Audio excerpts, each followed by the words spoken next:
Study IQ IAS, अब तैयारी हुई अफोर्डेबल। नमस्कार दोस्तों, स्वागत है आप सभी का स्टडी IQ में। मैं हूं आपका दोस्त राहुल साईगांवकर।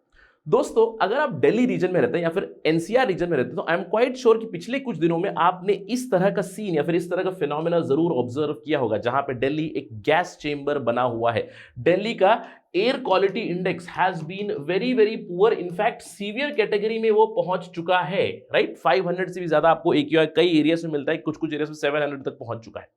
इस चीज को आपने देखा होगा। इनफैक्ट अब आप सोच रहे होंगे कि सर क्या ये कोई रिपीट टेलीकास्ट है, क्योंकि कुछ दिनों पहले हम लोगों ने इसी तरह की चर्चा की थी ओवर स्टबल बर्निंग, और मैंने आपको बताया था कि दिल्ली में ये जो पोल्यूशन लेवल AQI इतना हाई हो रहा है, उसमें one of the major contributor is stubble burning in the neighbouring region. Stubble burning यानी कि पराली जलाना, पंजाब में, हरियाणा में, ईस्टर्न उत्तर प्रदेश में वहां पे पराली जलाई जाती है, उसकी वजह से दिल्ली में ये प्रॉब्लम होता है। ज्योग्राफिकल फैक्टर से मैंने आपको बात बताया था। इसके अलावा मैंने आपको ये भी बताया था कि स्टबल बर्निंग एक ऐसा टॉपिक है फॉर यूपीएससी सिविल सर्विसेज जिसे हमें मल्टी डायमेंशनली तैयार करने की जरूरत है। मैंने आपको बताया था, ऑफ कोर्स एनवायरमेंटल प्रॉब्लम तो हो ही रही है, एग्रीकल्चर से जुड़ा हुआ ये है, यानी कि ह्यूमन लाइवलीहुड से जुड़ा हुआ है, फार्मर किसानों की लाइवलीहुड से जुड़ा हुआ ये टॉपिक है। ये काफी कॉम्प्लेक्स इशू है जिसका रेजोल्यूशन इतनी आसानी से मिल नहीं पा रहा है। कई सालों से ये प्रॉब्लम चल रही है, सरकारें बदल चुकी है, लेकिन अभी भी प्रॉब्लम्स वही चल रही है। तो ये आपके लिए एक बहुत ही इंपॉर्टेंट टॉपिक है फॉर एग्जाम, इसीलिए आज हम लोग एक अलग डायमेंशन में इसका डिस्कशन करने वाले हैं। इनफैक्ट ये आपके लिए एक बहुत ही इंपॉर्टेंट केस स्टडी होगी, क्योंकि हम लोग यहाँ पे गवर्नमेंट ऑफिशियल के पर्सपेक्टिव से बात करने वाले हैं। क्योंकि आप प्रिपेयर कर रहे हैं यूपीएससी सिविल सर्विसेज के लिए या फिर स्टेट PSC के लिए, मैं कहूँगा पंजाब PSC, हरियाणा PSC, या फिर आप यूपी PSC के लिए तैयारी कर रहे हैं, तो आप जब सरकार में जाओगे, आई एम क्वाइट श्योर कि अगले साल, उसके अगले साल, 2-3 सालों में अगर आप जब भी एंटर करोगे तब भी ये प्रॉब्लम परसिस्ट करेगी, और इसका आपको सोल्यूशन ढूंढ निकालना है। राइट, तो ये आपके लिए एक बहुत ही इंपॉर्टेंट केस स्टडी भी होगी एथिक्स के दृष्टिकोण से। समझ लीजिए, आप एक DM है, आप से पंजाब में आप एक DM है, या फिर यूपी में आप एक DM है, वहां पे पराली अभी भी जलाई जा रही है, और बहुत सारे इनिशिएटिव्स आप ला चुके हो। मैंने आपको बताया था कि सरकार के इनिशिएटिव्स आ चुके हैं, सरकार बहुत सारे स्टेप्स भी ला रही है, जैसे कि in situ crop residue management के बारे में बात की थी, जहां पे सरकार की एक सेंट्रल सेक्टर स्कीम चल रही है, जहां पे उन्होंने CRM मशीन्स यानी कि क्रॉप रेसिड्यू मैनेजमेंट मशीन्स के ऊपर सब्सिडी दी है, सीडर मशीन्स दे रहे हैं फार्मर्स को, लेकिन अभी तक रिजल्ट नहीं आया। नई नई वैरायटीज के ऊपर R&D चल रहा है, अभी तक इसके ऊपर ज्यादा रिजल्ट नहीं आया, but again R&D is going on. Staggered harvesting schedule बनाने की कोशिश की है। इसके अलावा पूसा डिकम्पोजर के बारे में मैंने बताया था आपको, इन सीटू, जहां पे पूसा डिकम्पोजर अगर हम लोग पराली पे अप्लाई कर देंगे तो वहीं के वहीं वो डिकम्पोज हो जाएगा और वो ऑर्गेनिक मैन्यूर बन जाएगा, कंपोस्ट बन सकता है। या फिर एक C2 क्रॉप रेसिड्यू मैनेजमेंट, मैंने आपको बताया था कि बायोमास बर्निंग में ऐड कर सकते हैं, या फिर इथेनॉल बनाने के लिए एक इनपुट दे सकते हैं, फ्यूल के पेलेट्स बना सकते हैं, बायोमास पेलेट्स बना सकते हैं, या फिर आपको it can be used as a fuel for industrial boiler. In fact जो हमारा पिछला डिस्कशन हुआ था वो हुआ था इस चीज पे, कंप्रेस बायोगैस प्लांट्स के ऊपर, ये भी मैंने यहाँ पे इंक्लूड कर दिया। तो सरकार बहुत सारे स्टेप्स ले रही है, और आज हम लोग बात करेंगे कि ये स्टेप्स फेल क्यों हो रहे हैं। इनफैक्ट सरकार ने, अलग अलग राज्य सरकारों ने कुछ ऐसे भी स्टेप्स लिए हैं जहां पे उन्होंने किसानों के ऊपर फाइन लगा दिया है। आप यहां पे देख सकते हो, stubble burning, more than 2 lakh rupees fine imposed in Ludhiana on 97 farmers, जहां पे फाइन इम्पोज की जा रही है। अगर आपके पास 2.5 एकड़ से भी कम जमीन है तो आप पराली अगर जला रहे हो तो 2,500 का फाइन लगेगा।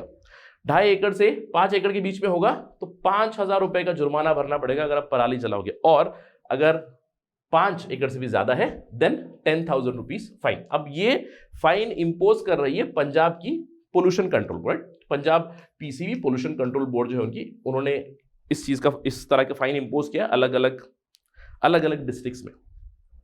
आज हम लोग बात करेंगे कि इन सारे स्टेप्स के बावजूद, इन C2 क्रॉप रेसिड्यू मैनेजमेंट, एक C2 crop residue management fines के बावजूद अभी भी पराली क्यों जल रही है, क्या क्या चीजें बदली है।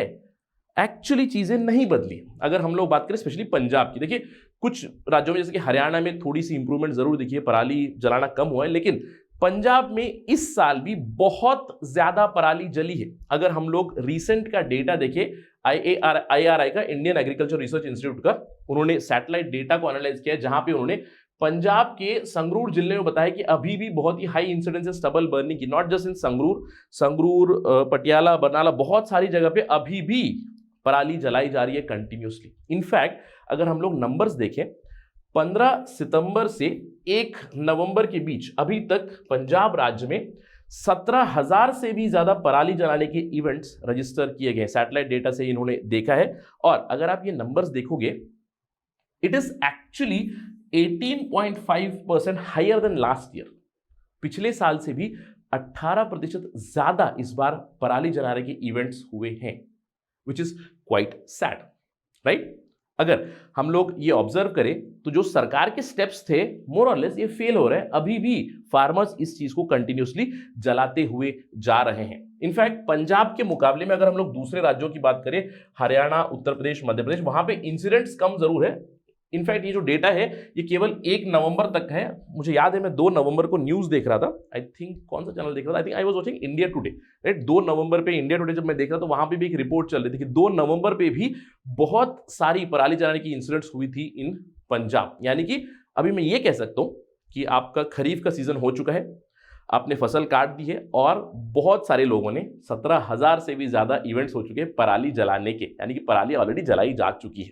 अब पराली जल चुकी है, यानी कि आने वाले हफ्ते में अभी जल्दी से राबी की सोइंग भी होगी, राइट। अभी राबी क्रॉप की शुरुआत हो भी जाएगी। यानी कि मैं कहूंगा मोर और लेस इस साल का जो पराली जलाने का इंसिडेंट है वो हो चुका है। बहुत जगह पे पराली जल चुकी है और अभी भी हम लोग पोल्यूशन की प्रॉब्लम देखी हुई है। तो मोर or less I can say another year of failure, एक और साल फेलियर हो चुका है जहां पे हम लोगों ने किसानों को कन्विंस नहीं कर पाए हैं कि पराली मत जलाइएगा, जिसकी वजह से पोल्यूशन की प्रॉब्लम होती है।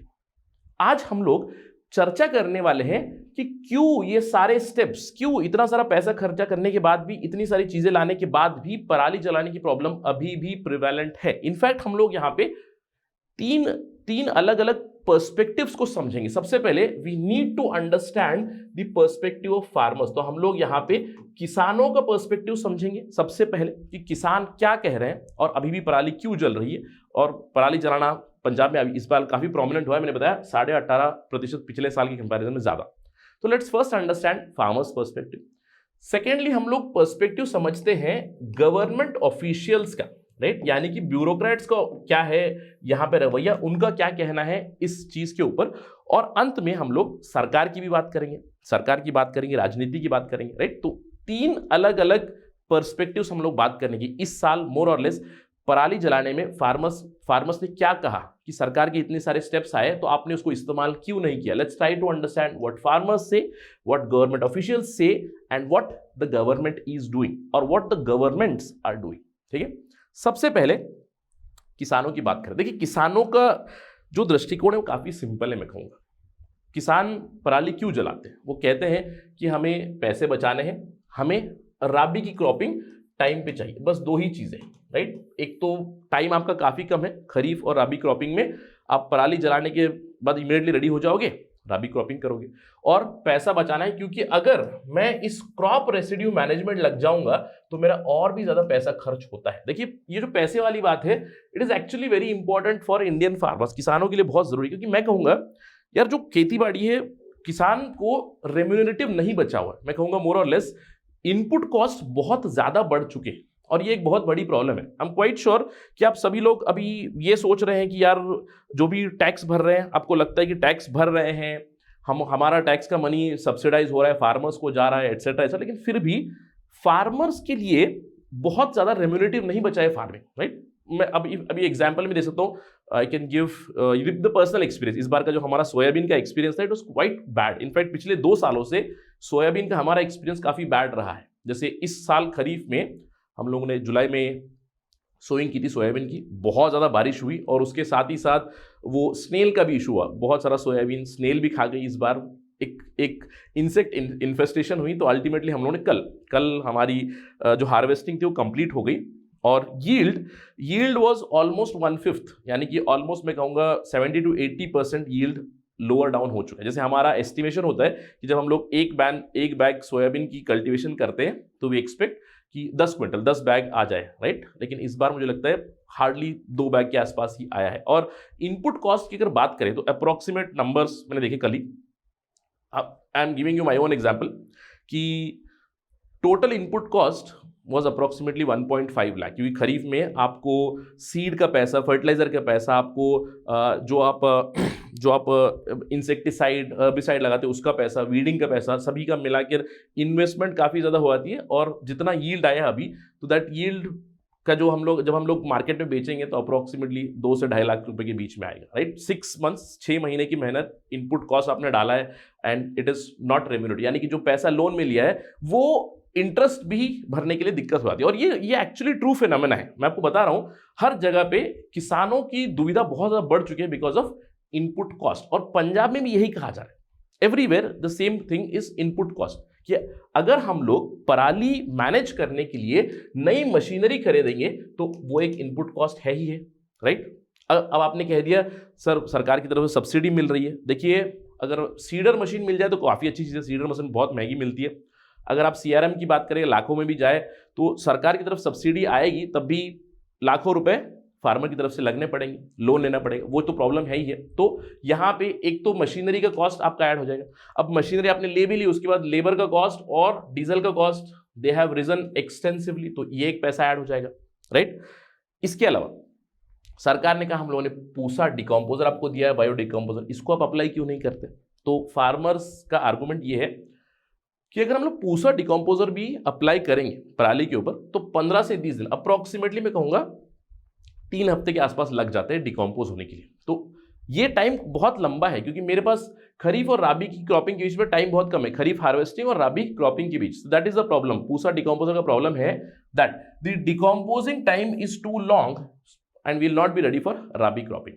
इसके अलावा अगर मैंने आपके ऑल्टरनेटिव मेथड्स इस्तेमाल कर लिए, समझ लीजिए ऑल्टरनेटिव मेथड्स थे ये, जैसे कि XC2, यानी कि मुझे क्या करना है, जो पराली पड़ी हुई है उस पराली को मुझे जमा करना है। और हम लोग बड़ी बड़ी बनीम बनाते हैं, मराठी में हम लोग बनीम कहते हैं, तो हिंदी का टर्म नहीं याद आ रहा है। तो पराली अपने जमा कर दिया और बड़ा सा एक पराली का पहाड़ बना दिया, यानी कि बेल्स, डिफरेंट बेल्स ऑफ पराली अपने बना दी स्टबल की। अब वो अपने बना भी दी, कौन उसको लेकर जा रहा है? देखिए, सरकार ये कह रही है, रिसर्च ये बता रही है कि किसान को 500 रुपए से 150 रुपए प्रति टन इस पर्टिकुलर पराली का मिलेगा। कितने टन पराली निकलेगा और कितना पैसा निकलेगा? फार्मर्स आर्ग्यू करते हैं कि पराली जमा करके जो मुझे बेल्स बनानी है 3000 प्रति एकड़ मुझे पैसा लग जाता है, और मैंने जमा करके रख भी दिया, और मैं उसको भेजूंगा कहां पे? That is a big question. क्योंकि हम लोगों ने देखा कि XC2 में आपके पास सॉल्यूशंस है, जैसे कि बायोमास प्रोजेक्ट्स हो गए, इथेनॉल फीडस्टॉक हो गए, पेलेट्स आप बना सकते हो, कंप्रेस बायोगैस आप बना सकते हो, लेकिन क्या ये प्लांट्स हैं? अभी भी धीरे धीरे वो डेवलप हो रही है। अगर मैं खुद भेजूंगा, अगर मैं किसान उसको खुद भेजूंगा तो मेरा ट्रांसपोर्टेशन का कॉस्ट फिर से बढ़ेगा, जिससे फिर से लॉसेस हो रही है। और अगर मैं बात करूं बायोथर्मल प्लांट्स की या फिर CBG प्लांट्स की, अभी तक वो मिल नहीं रहे, अभी धीरे धीरे वो बन रहे हैं।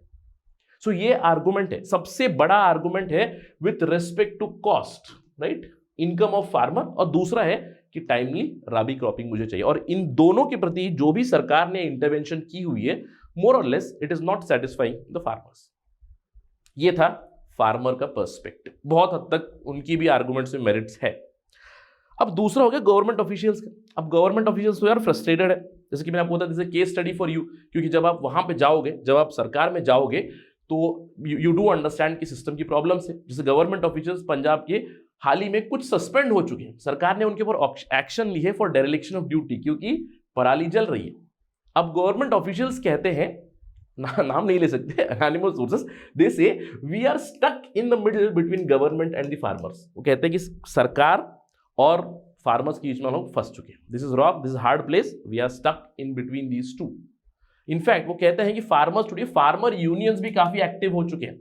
गवर्नमेंट ऑफिशियल्स का कहना यह है कि फार्मर्स और फार्मर यूनियन बहुत ज्यादा एक्टिव और बहुत ज्यादा कॉन्फिडेंट बन चुके हैं कि अगर हम लोग कुछ एक्शन लेने की कोशिश करेंगे, जैसे कि स्पेशली पोल्यूशन कंट्रोल बोर्ड के ऑफिशियल्स ने बताया कि फाइन इंपोज की गई है। जब हम लोग फाइन इंपोज करने जाएंगे, फाइन इंपोज कर रहे हैं, तो भैया फार्मर्स ग्रुप में आ जाते हैं और घेराव कर दिया कि ऑफिशियल्स वहां पे सिचुएशन को कंट्रोल लाने में ही वहां पे दिक्कत हो रही है। तो ये भी प्रॉब्लम चल रही है। उन्होंने कहा है कि one of the reasons is farm protest. आपको याद होगा कृषि कानून के खिलाफ विरोध हुआ था कोविड-19 के दौरान ही, और केंद्र सरकार ने उन 3 कृषि कानूनों को वापस ले लिया था। तो इससे फार्मर यूनियंस का कॉन्फिडेंस और भी ज्यादा बढ़ चुका है, they have become more active. और अगर कोई एक्शन लेने की कोशिश करे तो सरकार के ऑफिशियल्स के खिलाफ भी खिलाफ भी या फिर घेराव या फिर इस तरह की चीजें भी हो रही है। इसके अलावा गवर्नमेंट ऑफिशियल्स कहते हैं हम लोग क्या करें, our job is to basically spread awareness. अगर हम लोग फोर्स करें या फिर हम लोग फाइन लगाने जाए वो तो हो नहीं रहा है। अवेयरनेस स्प्रेड करने के लिए हम लोग बहुत कुछ कर रहे हैं, हम लोग कैंप्स ऑर्गेनाइज कर रहे हैं, हम लोग बातचीत कर रहे हैं, बहुत सारी चीजें कर रहे हैं।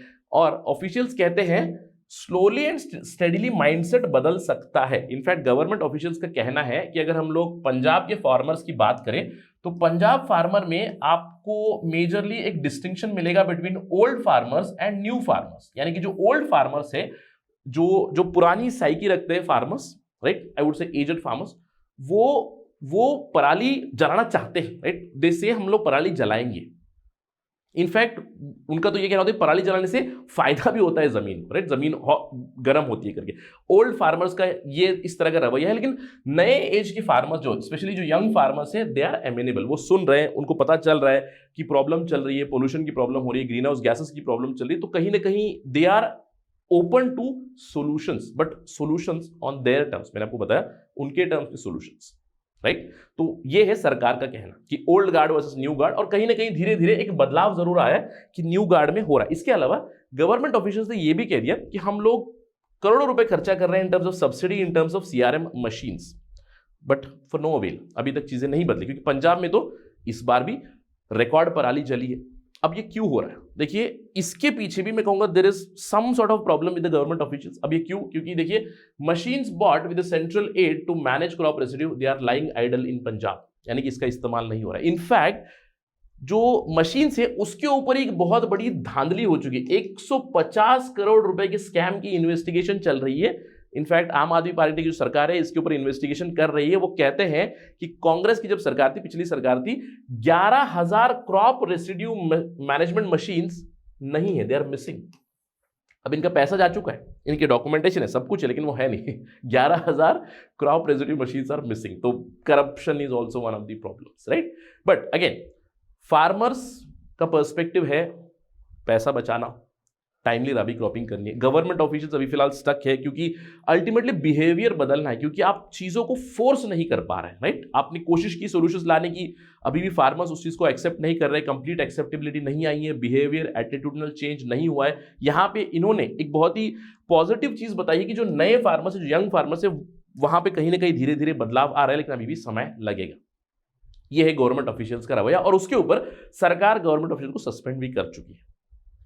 सरकारें क्या कर रही है अभी फिलहाल? मैं कहूंगा सरकारें क्या कर रही है, सरकारें लगी हुई है राजनीति में। There is a politics going on over this stubble burning issue, क्योंकि जैसे कि मैंने कहा मोर और लेस अब स्टबल बर्निंग तो खत्म हो ही चुकी है, क्योंकि अभी राबी क्रॉपिंग होगी। तो इस साल का भी, यानी कि 2022 भी हमारा स्टबल बर्निंग का जो डिस्कशन होना था वो हो चुका है, और इस साल भी उसी प्रॉब्लम को हम लोगों ने देखा। And I am quite sure कि अगले साल भी इसी समय पे जब हम लोग चर्चा करेंगे, यही प्रॉब्लम हम लोग डिस्कस भी करते हुए रहेंगे, राइट। क्यों? क्योंकि अभी भी इस पे राजनीति ही हो रही है। अब राजनीति क्यों हो रही है? You do understand there is elections now, right. अब गुजरात में अगले महीने इलेक्शन है, और गुजरात इलेक्शन के चलते सभी एक्टिव हो चुके हैं, और स्टबल बर्निंग का फार्मर्स का एक बहुत बड़ा इशू हो चुका है, ये एक एजेंडा बन चुका है इलेक्शन का, राइट। जैसे अभी बीजेपी, केंद्र सरकार बीजेपी की है, इलेक्शन चल रहा है, और गुजरात में जो अभी इलेक्शन हो रहा है, यहां पे कहीं ना कहीं एक टू कॉर्नर कॉन्टेस्ट होने वाला है। इसीलिए मैंने यहाँ पे दो ही पिक्चर डाले हुए, आम आदमी पार्टी और बीजेपी का, क्योंकि आई थिंक येस्टरडे और day before yesterday I was reading a report, एक रिपोर्ट पढ़ा, लोकनीति सीएसडीएस की रिपोर्ट थी, जिन्होंने अनुमान लगाया कि गुजरात इलेक्शन में क्या होगा। उन्होंने बताया कि most likely BJP might win the Gujarat election, लेकिन आम आदमी पार्टी का वोट शेयर बढ़ सकता है और आम आदमी पार्टी मेन अपोजिशन पार्टी बन सकती है, उन्होंने कहा। इसका मतलब है कांग्रेस के लिए प्रोस्पेक्ट्स उतने ब्राइट नहीं है, that is why it is more or less a two cornered contest. और इस इशू के ऊपर, पॉलिटिक्स के ऊपर पॉलिटिक्स चल रही है, स्टेटमेंट के ऊपर स्टेटमेंट्स, काउंटर स्टेटमेंट्स आ रहे हैं। बीजेपी की तरफ से कंटिन्यूअसली आम आदमी पार्टी को इसके ऊपर घेराव किया जा रहा है। Arvind Kejriwal has failed to stop stubble burning in Punjab, ये कह रही है बीजेपी। क्योंकि देखिए, अरविंद केजरीवाल, मैंने आपको बताया this is a federal issue also. Arvind Kejriwal before coming into power in Punjab में अभी फिलहाल आपकी सरकार है, लेकिन उससे पहले अरविंद केजरीवाल ने कई बार स्टेटमेंट दे रखे थे कि पंजाब की सरकार कोऑपरेटिव नहीं है, लेकिन अभी दोनों सरकारें आम आदमी पार्टी की है, उसके बावजूद ये फेलियर हो रहा है। इस तरह की एक पॉलिटिक्स चल रही। दूसरी तरफ आम आदमी पार्टी ने भी स्टेटमेंट जारी कर रहे, जहां पे उन्होंने कहा BJP is targeting Punjab farmers for stubble burning because of the anti farm law protest, क्योंकि एंटी फार्म लॉ जो कृषि विरोधी कानून या फिर उसके खिलाफ जो विरोध चल रहा था, वहाँ पे मोस्टली पंजाब के फार्मर्स काफ़ी एक्सटेंसिव थे, तो इसके प्रति एक पॉलिटिक्स भी चल रहा है। तो और इस पूरे इशू के बीच ultimately who is suffering?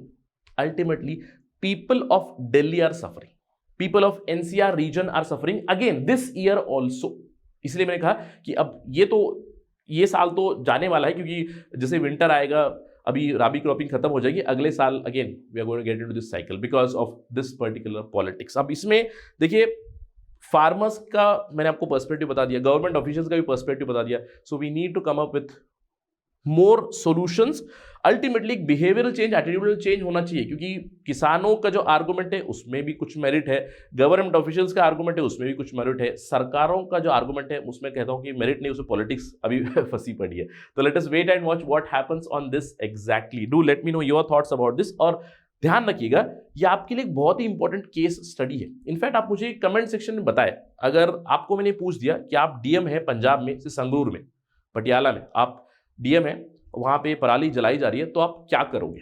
What are the steps that you are going to take? How are you going to bring behavior change? How are you going to bring attitudinal change in these districts? Do let me know your thoughts. अगर इस पे कोई update आएगी तो हम लोग फिर से चर्चा जरूर करेंगे on study IQ, right? That is it in this particular discussion.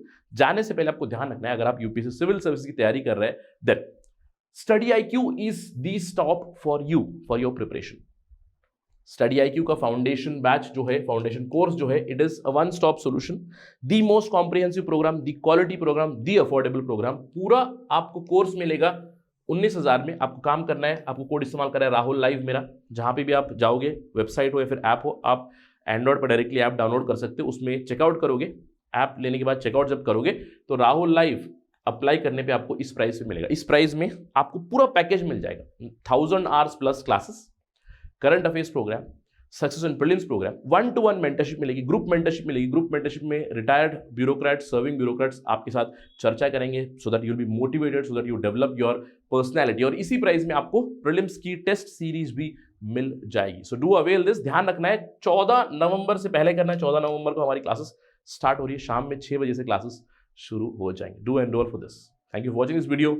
जय हिंद। Hello everyone, this is Himanshi Chaudhary. मैं स्टडी IQ से यूपीएससी CSC की प्रिपरेशन बहुत ही अफोर्डेबल प्राइस पे इफेक्टिवली कर पा रही हूँ, जिसमें doubt classes, live classes, weekly revision test, course के साथ 24/7 का मेंटरशिप प्रोवाइडेड है, और हर क्लास के बाद हैंडमेड नोट्स अवेलेबल है। I am really thankful to study IQ for giving such a good course at a very affordable price. Study IQ IAS, अब तैयारी हुई अफोर्डेबल।